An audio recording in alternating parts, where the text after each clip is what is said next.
Jute jute भी एक important cash crop है, बहुत ही इम्पॉर्टेंट है। India produce maximum of jute in the world. The jute fibre is called golden fibre. आपने देखा था ना कि मैंने बताया था कॉटन को वाइट गोल्ड बोलते हैं, वैसे ही जूट को आप गोल्डन फाइबर, क्योंकि उसका कलर कैसा होता है ना, गोल्डन कलर का होता है। इसीलिए jute cloth, gunny bags, mattresses, ropes, bags, footwears, handicraft items all are made from the jute. तो जूट से कितनी सारी चीज़ें बना सकते हो, कपड़े बना सकते हो, है ना, इसके बैग्स बना सकते हो, इसके क्या बोलते हैं आप लोग, डोर मैट्स बना सकते हो, है ना, बैग्स बना सकते हो, चप्पल बना सकते हो, फुटवेयर्स बना सकते हो, बहुत सारे ऐसे अच्छे आइटम्स, है ना, डेकोरेटिव आइटम्स बना सकते हो। तो जूट का इतना ज़्यादा यूज़ है। India has a strong competition from Bangladesh with regards to cheap labour in jute industry. तो इंडिया प्रोड्यूस भले ज़्यादा करते, मैक्सिमम प्रोड्यूसर है इंडिया, बट इंडिया का जो नेबरिंग नेशन है बांग्लादेश, वो एक स्ट्रॉन्ग कॉम्पिटिटर है इस क्रॉप को ग्रो करने के लिए। तो वहाँ पे क्यों वो एक कॉम्पिटिटर की तरह से जाना जाता है, क्योंकि उस वहाँ पे जो लेबर्स है बहुत ही वो चीपली उनको मिल जाते हैं इसके लिए। तो इसीलिए शायद कहीं ना कहीं हमारा इंडिया जो है इफेक्ट होता है। Jute requires fertile soil of the delta region where new sediment is deposited every year, hot and humid climate, 30 to 40 degrees Celsius of temperature and more than 100 centimeter of rainfall is required over here। तो आपने देखा यहाँ पे कि jute को grow करने के लिए आपको फर्टाइल सॉइल चाहिए। डेल्टा रीजन का जो डेल्टा रीजन क्या है, वो जो ट्रायंगुलर ट्रैक्ट होते हैं ना, रिवर माउथ, यस, ओपनिंग, वहाँ पे, क्योंकि वहाँ पे न्यू सेडिमेंट्स यानी न्यू जो एलुवियल सॉइल है वो हर साल वहाँ पे डिपॉजिट होते हैं। और वहाँ का जो क्लाइमेट होता है हॉट एंड ह्यूमिड होते हैं, 30 to 40 डिग्री सेल्सियस का जो टेम्परेचर का रिक्वायरमेंट है वो मिल जाता है, और 100 सेंटीमीटर का रेनफॉल ज़रूरी है। Jute is grown more in Ganga delta in West Bengal, Assam, Bihar, Orissa and Uttar Pradesh. तो इंडिया में जो जूट ग्रो करते हैं, कौन से रीजन में करते हैं, कहाँ, कौन से डेल्टा में, गंगा डेल्टा में करते हैं, जो कि कौन से स्टेट्स यहाँ पे अभी आप कवर कर सकते हैं, वेस्ट बंगाल, आसाम, बिहार, उड़ीसा एंड उत्तर प्रदेश। देखो आप पिक्चर में ही देख सकते हो कितने सारे इसके आइटम्स बनाए गए हैं, राइट। इसके रोब्स है, उसके बैग्स है ना, एक आपने देखा है कि ये बैग है, यहाँ पे चप्पल्स है ना, डोर मैट है, या फिर बहुत सारी चीज़ों का इसका यूज़ है, राइट। टोबैको देखते हैं। टोबैको ये एक खारिफ क्रॉप है। इसको जो सॉइल चाहिए वो Sandy Lumi soil. Temperature required is 20 degree Celsius, 100 centimeter of rainfall. These are the requirements of things for the cultivation of tobacco. Soil is a determining factor than climate for tobacco cultivation. यानी कि soil अच्छा होना चाहिए, climate से ज़्यादा soil ज़्यादा यहाँ पे अच्छा होना चाहिए। Major 4 countries in the world which grow and export tobacco are China, Brazil, India and USA. तो जो पूरे वर्ल्ड में 4 जो नेशन हैं जो कि इसे ग्रो करते हैं और एक्सपोर्ट करते हैं वो है China, Brazil, India and USA. Gujarat में, आंध्र प्रदेश में, उत्तर प्रदेश, कर्नाटका, ये सारे मेजर स्टेट्स हैं जो कि टोबैको को ग्रो करते हैं। अब गुजरात का जो Charotar region of Kheda and Anand district, Mehsana, Vadodara, Panchmahal grow more tobacco. तो यहाँ पे आप देख सकते हैं चरोतर रीजन जो खेड़ा का है वो आके ज़्यादा प्रोड्यूस करते हैं tobacco. About 80% of bidi tobacco of India is produce in Gujarat. देखा आपने, अगर आप देखो तो पूरे इंडिया का जो प्रोडक्शन है बीडी बनाने का, ये आपको सबसे ज़्यादा कहाँ मिलेगा, गुजरात में बनते हुए दिखेगा। 80% टोबैको को आप गुटखा बनाने में यूज़ करते हैं, बीड़ी, सिगरेट, स्नफ्स एक्सेट्रा। तो ये शायद ही हम लोगों के लिए बहुत ज़्यादा ज़रूरी नहीं है, क्योंकि इसका जो कंजम्पशन है वो हेल्दी नहीं है, वो हार्मफुल है। यस, और Sikkim is the first state to ban tobacco gutkha.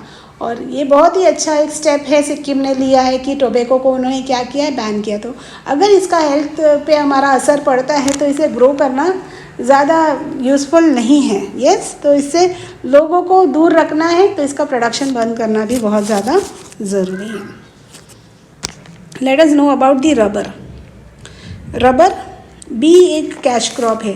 Okay, बहुत ज़्यादा इसका बहुत ज़्यादा जो यूज़फुलनेस है, तो ये देखते हैं क्या है। Rubber is prepared out of the milk Ojing out of the latex tree. तो जो लैटेक्स ट्री होते हैं, गम्स निकलते हैं ना, उसमें से इसके जो जूस को क्या करते हैं, एक्सट्रैक्ट करते हैं, मिल्क को एक्सट्रैक्ट करते हैं और इसमें क्या करते हैं कि एसिड को मिक्स करते हैं। Acetic acid is mixed with the milk collected from the rubber plantation, then it is heated on low temperature to obtain rubber.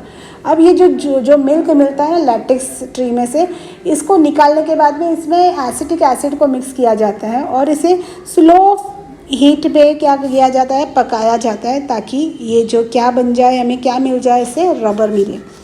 It is used in many industrial products like tyres, tube etcetera. तो इसको बहुत, ये जो rubber है इसका use बहुत ज़्यादा वे से है, जैसे कि इसको टायर के इंडस्ट्रीज़ के लिए यूज़ करते हैं ना, ट्यूब्स बनाने के लिए यूज़ करते हैं, मतलब इसका यूज़ अच्छा खासा है। Rubber plantation is carried out in the region of hot and humid climate and heavy rainfall. तो इसको अगर आपको ग्रो करना है रबर को, तो हॉट एंड ह्यूमिड रीजन आपको ज़रूरी है, हैवी रेनफॉल वाला एरिया चाहिए। Malaysia ranks first in the world in rubber production. तो मलेशिया का नंबर 1 देश आप बोल सकते हो कि जो रबर प्रोडक्शन में है। फिर इंडिया में आप देखते हो कि केरला, तमिलनाडु, कर्नाटका, आसाम, त्रिपुरा, ये सारे रीजन हैं और ये सारे स्टेट है जो रबर प्रोड्यूस करते हैं। तो I think you have understood about the cash crop. Now let us go on to the condiments and spices, है ना, मसाले के बिना तो कुछ नहीं होगा। तो गुजरात का रैंक फर्स्ट है in the production of cumin seed, fennel seed, इसबगुल इन द वर्ल्ड। तो ये जितने भी स्पाइसेस है उसमें से क्यूमिन सीड और फेनल सीड, इसबगुल, ये ज़्यादा करके गुजरात का जो नंबर आता है प्रोडक्शन में। Besides India leads in the production and exports of dried coriander, fenugreek, ये ग्रीक होना चाहिए, मस्टर्ड, सुवा एंड अजवाइन। अब इंडिया लार्जेस्ट प्रोड्यूसर हैं और एक्सपोर्टर हैं, जहाँ पे हम धनिया, है ना, और मेथी और राई, ये सब चीज़ों को आप क्या करते हैं, प्रोड्यूस करते हो और एक्सपोर्ट भी करते हो। इसीलिए India contributes about 35% in the total world production of condiments. और इंडिया का जो स्पाइसेस है, इसके लिए आपको तो पता है ना कितना बड़ा इतिहास रच गया है, ये हिस्ट्री हुआ है, राइट। लोग क्या नहीं कर पा रहे थे, हमारे स्पाइसेस के बिना रह नहीं पा रहे थे, ब्रिटिशर्स, है ना, most of the eastern countries, उनको वेस्टर्न कंट्रीज़ को हमारा जो स्पाइसेस है बहुत अच्छा लगता था, तो उनको वो नहीं रह पाते थे, इसीलिए वो क्या किए, हमारे देश के साथ में वो आए, हमारे साथ में ट्रेड किए, है ना, फिर बहुत कुछ हुआ। Let's not go to into it. India black pepper, cinnamon, cloves are in high demand in the country and world. तो इंडिया का जो काली मिरी है, सिनेमन, दालचीनी और ये लवंग, ये सब बहुत ज़्यादा डिमांड में है पूरे वर्ल्ड में। अश्वगंधा, तुलसी, करियातू, मिंडी आवल, वाइट मुसली, मधुनाशिनी, अशोक, गरमल, लिंडी पिपर, गलो, aloe vera are included as medicinal plants, है ना। तो मेडिसिनल प्लांट्स में ये सारे चीज़ आप देख सकते हो, ये बहुत ही, इसमें मेडिसिनल प्रॉपर्टीज़ अच्छे हैं, तो ये बीमारियों के लिए बहुत यूज़फुल है। ये तुलसी है वगैरह, अश्वगंधा है, राइट। तो ये चीज़ें आपको, एलोवेरा है, इंडिया में आप देख सकते हो, तो ये एज अ मेडिसिन का इसका बहुत अच्छा यूज़ है। Mint, menthol, palm rosa, lemon grass are also crops which flavours your things, है ना। फ्लेवर करने के लिए आप ये सारे मिंट को यूज़ करते हो, पुदीना, है ना, ये जो लेमन ग्रास है चाय वगैरह में डाल सकते हो आप, या फूड में डाल सकते हो। तो ये सारी चीज़ फ्लेवर के लिए बहुत ज़्यादा यूज़फुल है। Let us move on to the fruits, vegetables and flowers. तो इंडिया में बहुत सारे अलग अलग फ्रूट्स ग्रो करते हैं, वेजिटेबल, फ्लावर्स, है ना। In fruit production India rank second after China. Fruit के प्रोडक्शन में इंडिया का रैंक सेकेंड है आफ्टर चाइना।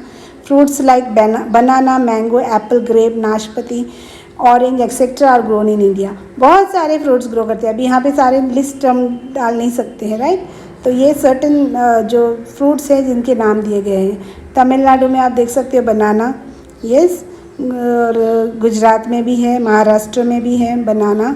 एप्पल है जम्मू कश्मीर, हिमाचल प्रदेश, और उत्तराखंड में ग्रेप्स, है ना। उत्तराखंड के अलावा महाराष्ट्र, हिमाचल प्रदेश, जम्मू कश्मीर, पंजाब, तमिलनाडु, यहाँ पे सब ग्रेप्स आप क्या करते हो, ग्रो करते हुए देख सकते हो। As the grape production is less than its demand, it is imported from Afghanistan, Pakistan and Australia. Grape का जो डिमांड है ज़्यादा है पर प्रोडक्शन कम है, इसीलिए इसे इंपोर्ट करना पड़ता है अफ़गानिस्तान, पाकिस्तान, ऑस्ट्रेलिया से। बिसाइड्स वेरियस वेजिटेबल्स भी बहुत ज़्यादा वेरियस अलग अलग क्रॉप्स में वेजिटेबल्स भी ग्रो करते हैं। फ्लावर्स में भी देख सकते हो रोज़, जूई, मोगरो, गलगोटो, ये सारे चीज़ इंडिया क्या करते हैं, कल्टिवेट, ग्रो करते हैं। So these are the various crops which are grown in India. So these are the major crops which India grows, है ना. So we are leading in so many things. Yes, we are exporting so many things. We need to import certain things, right? So it's not कि we could be isolated from other nation. ऐसा नहीं है कि हम लोग कोई भी चीज़ के लिए कोई नेशन पे डिपेंडेंट नहीं रहेंगे. डिपेंडेंट रहना पड़ेगा कि लेना देना चलता ही रहता है. यस, अगर हम बोलेंगे कि नहीं हमें एकदम अलग रहना है, हमें अपना ही प्रोड्यूस करना है, अपना ही नहीं हो पाता है. कोई चीज़ हम ज़्यादा प्रोड्यूस करते हैं, कोई चीज़ हम कम प्रोड्यूस करते हैं, तो उसको हमें क्या करना पड़ता है, इंपोर्ट करना ही पड़ता है. कोई चीज़ एक्सेस करते हैं तो इसको एक्सपोर्ट करते हैं. तो इस तरह से हमें बैलेंस रखना है. पर ये देखना ज़रूरी है कि हमारा जो एक्सपोर्ट है वो ज़्यादा होना चाहिए इंपोर्ट से. यस, ताकि हम लोग क्या ना रहे, किसी पे डिपेंडेंट ना रहे, हमारा फॉरेन एक्सचेंज बना रहे, राइट. तो हमारा जो इकोनॉमी है वो नुकसान में ना जाए. So I hope you have understood this topic. Will meet in the next topic. Thank you.